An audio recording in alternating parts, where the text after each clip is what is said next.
So today's painting is down at the beach. There's a big headland. I have provided a picture at the beginning you can screenshot if you particularly wanted to paint along with this.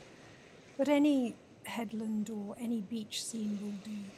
And just take a moment and draw it out with a light pencil as I have done, and we'll carry on from there.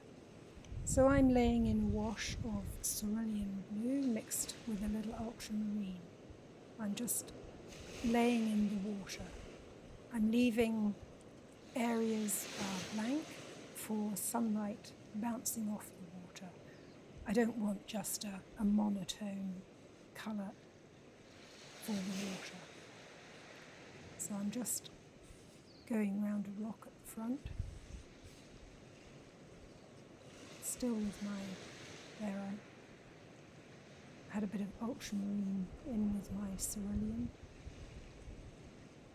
It's a cerulean blue chromium by Daniel Smith. It's a particularly beautiful colour actually, I love it.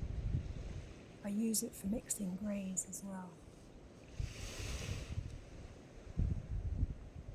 So round we come, there's a few rocks at the front. And I just want to point out that if you look at the picture or the place that I'm working from, there's a lot of rocks in the front. But we're artists and we don't need to put every single rock in. So I have judiciously edited some out. Now here I'm mixing up some colours for the headland itself. There was some greenery on it, and I wanted to have a good mixture of browns and greens, and there would be burnt umber. Again, Daniel Smith, a little bit of sap green. I think there's a little bit of potter's pink in there as well. But I'm looking for a darker colour, and that's a bit of ultramarine again into the mix. And I do use Van Dyke brown, which I think is a beautiful dark brown. So I laid in an initial wash, and then I'm going back in. It's drying pretty quickly.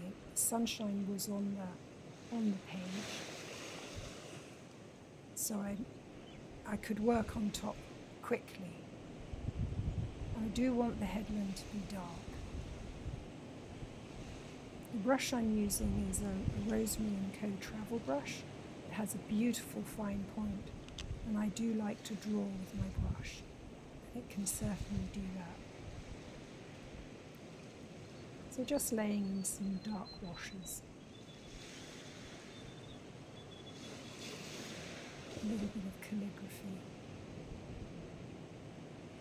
A little bit of a juicier wash there with a little bit more Van Dyke and ultramarine blue. Just going along the waterline.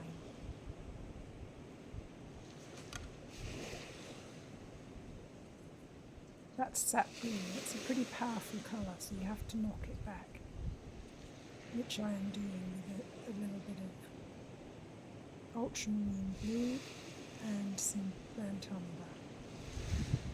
I do have sienna in there, but I haven't picked it up yet.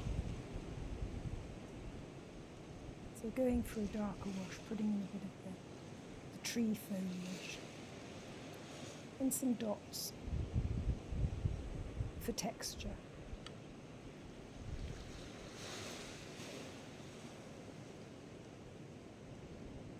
That's a Hansa yellow medium I just dipped into.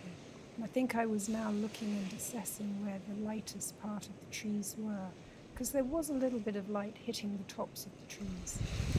And Hansa yellow is a good yellow to mix in for that. I do flick my brush away. I did show my little wristband that I use for dabbing my brush in, but generally, well, like I did just then, I just flick it to the side. Okay, so now we're coming back in and defining the edge of the rock, the big rock.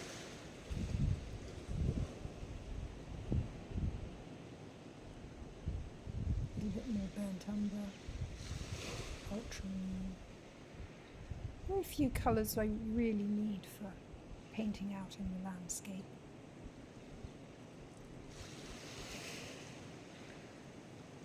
So now I've moved to the foreground rock. As I said before, I didn't paint every single rock. We'd be here all week.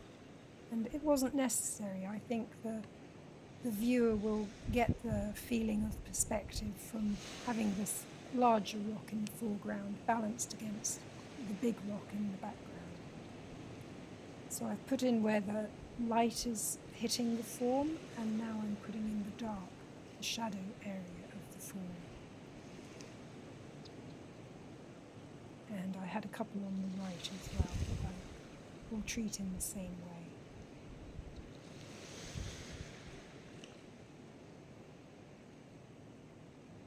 Adding a little bit of light and a little bit of dark.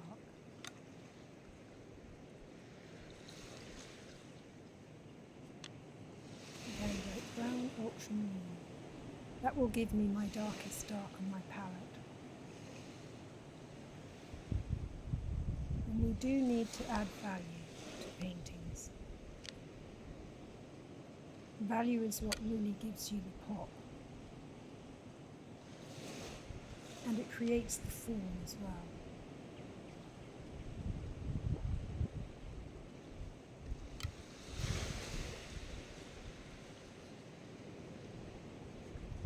I'm going into the sky now, and I did pick up a bit of cobalt teal, which is a very powerful colour. You have to be a little bit careful of it. But I mixed it with a bit of cerulean, and I do have quite a lot of water there mixed in. And it's in the shadow, but I did dip into my lavender for the lower part, because as the sky comes down it gets a little misty out at sea, and the lavender, a little bit of lavender, just gives that hint of distance. And now I'm going in back with a stronger sea colour, and that will be Prussian blue. I do have quite a few blues in my palette because I do a lot of water painting. And Prussian blue, especially in New Zealand, is a colour that suits our sea. Our colours here are extremely high key. When the sea is blue, it's really blue. So now I've gone in with a little bit of shadow on the water of the rocks. Back to the horizon line, keeping it loose and fresh. Keeping those whites white.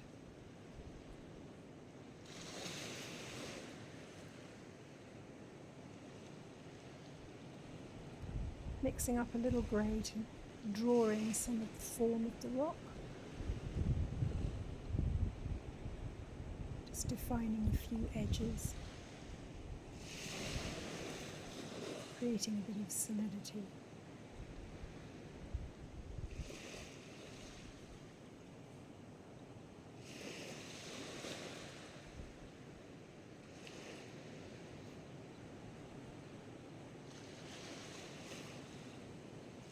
Drawing in a few ripples on the water now.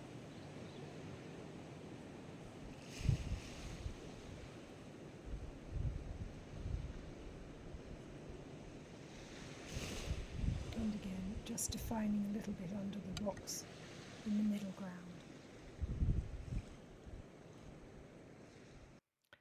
So there we have it. A really lovely day out by the beach.